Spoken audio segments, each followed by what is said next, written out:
and retest liquidity. This one's a little bit longer, right? So what does retail see for break and retest liquidity? Well, break and retest traders, right? If they're looking to buy, they wait for a high to be broken in an uptrend, and they look to buy on the retest of a previous high that was broken, expecting it's going to go higher. So what happens is this is their expectation right here. A is their expectation, but what's actually going to be happening in most scenarios is not that. We're not going to identify order blocks that align with break and retest. We're going to be identifying the order blocks that actually reside not here, but the order blocks that lie below break and retest. Because what ends up happening is when a previous high is broken, you're going to get initially an influx of buyers come to the market thinking, my break and retest is going to work.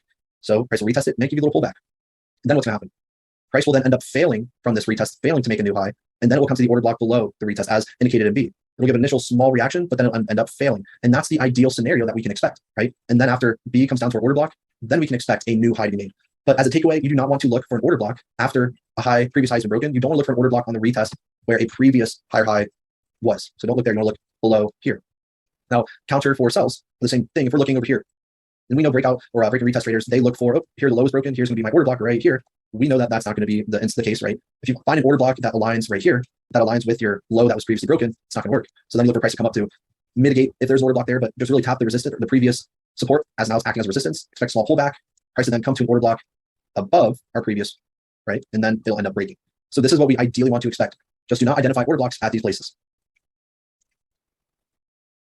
Retail traders use it because retail logic makes sense to buy at the retest areas of structure. Again, you can understand how it makes sense from a retail perspective. It was tested once. I'm going to trade on the retest of it. And it's just in a bullish market, bearish market, making that new structure.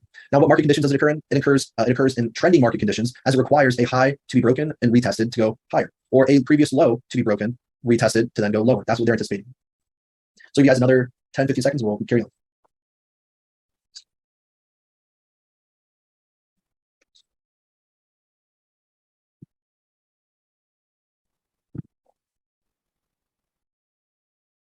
All right, moving on. So now we're going to be going into the actual liquidity perspective of it, right? We're going to be going into the liquidity side of it. Hold on, y'all. If someone turns off their camera, just know that you will be kicked from today. Again, if you have to leave, let admin know and leave and join back. So again, retail logic believes the structure is broken, price will continue, and they will enter on the retest. The purpose of this, right, specifically looking here, when this high is broken, traders are going to expect to buy on the retest of this high, right? And then obviously it'll fail, it'll come to an order block below, and then it'll go higher. The purpose of this is to trap traders into getting into positions early and drastically stop them out before continuing, if they happen to at all. In that last slide, we talked about with break and retest, right? Typically, this will happen, right? It'll fail in the retest to then go higher. But equally probable is price can just give a little reaction and then just completely fail, right? Because they're looking to buy on this retest. The other and last option is it can just completely fail and then go lower, right? Because it's trapping them in the wrong direction. So the purpose of it is, again, to drastically stop out traders before continuing if at all. From a liquidity perspective, we identify the order blocks below the retest of a previous high. So below the retest of here, we identify an order block. And for sells, we identify order blocks above the retest of a previous lower low. So if you have a high, a low, a lower high, and you have a new lower low, you don't want to sell on the retest of this right here. You see what happened. Price came to, mitigate this or tap that retest, gave a small reaction, but then came up to the order block right above, right, our retest, and then ended up going lower. So the expected outcome from it as a whole, remember, is that these three things will happen. And I would absolutely write these three things. Price can either retest the previous structure, give a small reaction, and then it can fail. Absolutely. This is the first thing. The second thing is price can respect the previous structure. It could actually do this. It could respect it short term, but then end up taking them out before going higher. So we don't look to buy, break, and retest, but know that what can happen is it can work in a very, very small percentage of instances to go higher short term. But in order for price to go higher the long term, the retest will still end up getting taken out. I would definitely draw this. And then the third option is the second one. The third option here is price can just break a new high and it can just completely fail after the retest. Those are the only three things that will ever happen with a break and retest. Three options, three scenarios. And everyone, once you're done typing that or writing that out, go ahead and type one in the chat so I know when to move on.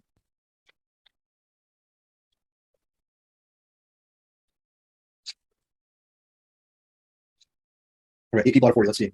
Everyone, once you get 20, we're gonna continue. All right, on to the next. All right, now you guys are gonna let's apply it together. First things first, I want to ask everybody, where are we trending? Up or down? Just draw the trend on screen. The faster we can go through this together, the faster we're gonna get, right? Boom. Always ask yourself, where are we trending? We're trending down. Don't mark the structure, just ask where we're trending. Great. We know that we're trending down. So after we identify where we're trending down, now we want to ask ourselves, where is the break and retest for it to look like sells? So like we want to see here, according to the bearish trend, where is the break and retest here? Again, we're forecasting a move that will happen. So I would only draw the main one that's going to anticipate the new move. Remember, after low is broken, it can either work short term, then to fail, it can either give a small reaction, come higher, or it can just completely run away. So in this instance, you guys have all identified it. Here, we know that we're in a downtrend. Great. If we're in a downtrend, we then want to identify, based on where price currently is, where's the break and retest? Well, we know here, if this is high, low, lower, high, lower, low, we know over here, this is a retest area, right? This is a retest area. So if we know that over here, there's not going to be, when price comes back up to here, this isn't going to be a valid area to sell, where then is the order block line above that we do want to take a sell at? Boom, right? Awesome. Everyone identified it. Great. Always having that step-by-step process, making it simple, right? So now that you guys have all identified it, break and retest. Well, actually, someone drew it. I didn't want to say nothing. We do have this. However, you're always going to have two order blocks if you guys remember, an extreme and a decisional, right? So in this instance, what do we see? Equal highs. Is this a valid order block? No. Is this a valid decisional? This is a valid decisional, but it's also lying at equal high liquidity. So this could work, right? This could work, but our extreme, because it's lying at liquidity, this becomes our new extreme. Again, this is a more advanced concept we're going on throughout as we're learning. So this can work. It can work right here to go lower, but because we do have it lying at equal highs, most likely it come to the one just above, right? So if you didn't identify it, hopefully you understand now, but your order block selection is going to be specifically contingent on the types of liquidity that lie before it, but more importantly, the ones that lie after it. If your order block is lying at liquidity, even if there's liquidity before it, it will not work out. And write that down. If your order block is lying at after liquidity, which in this case it is, which makes it valid, but your order block is actually lying at liquidity afterwards, right? After it, it's not valid. So here then, we know what price is going to do.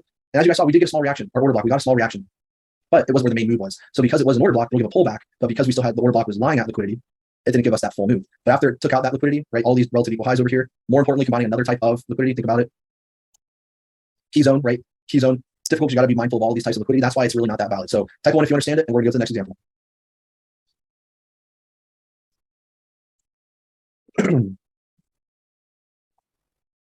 All right, guys, now it's your turn. Now it's your turn. I want you guys to all do this together. 1, everyone identify the break and retest. Where's the trend? We know the trend is evident at this moment. Where's the break and retest? Boom. We know the trend. We know the break and retest. Awesome. After we know what the break and retest is, which is right here, we know this is the break and retest. Where's our correct order block? Order blocks. Decisional and extreme. Boom, right? So let's see which one it's going to be. That's it, guys. There's your decisional. There's your extreme. Awesome. And there you go. There you have it, right? Oop, here's our break and retest. Don't identify any order blocks over here. Where's the one lying above? Here's our order block. And I'm not getting into it now, but there's a reason this is valid, even though I knew one of you guys was going to identify it's lying at liquidity. The reason it's valid is because it's following order flow.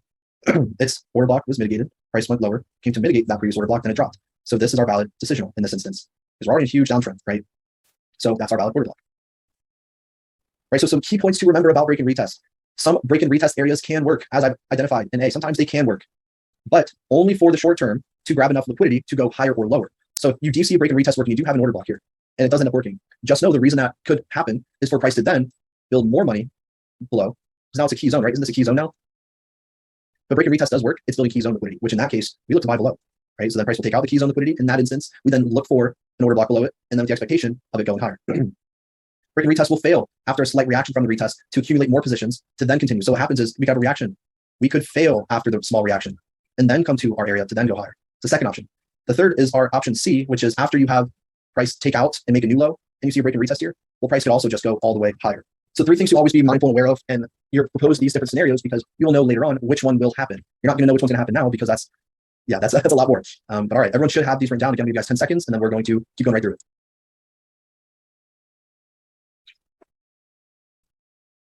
We also have a break coming up after we go through these liquidity types, so hang in there.